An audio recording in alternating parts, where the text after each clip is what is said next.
Keepon, single select. Here, we have 3 objects, of 3 different colors. Select all the objects. Now, let's turn on Keepon single select button.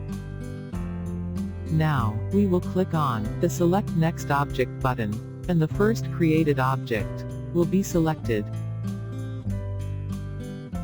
Now, we can easily reshape the object. Now, if we press the Tab key, the first object will be hidden, and the second object will be selected. If we press the Tab key, or select Next Object button again, the second object will be hidden, and the third object will be selected. Now, we can easily reshape the object.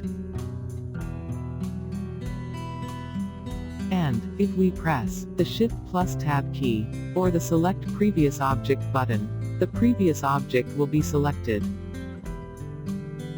And, if we press the I key, the hidden object will be unhidden.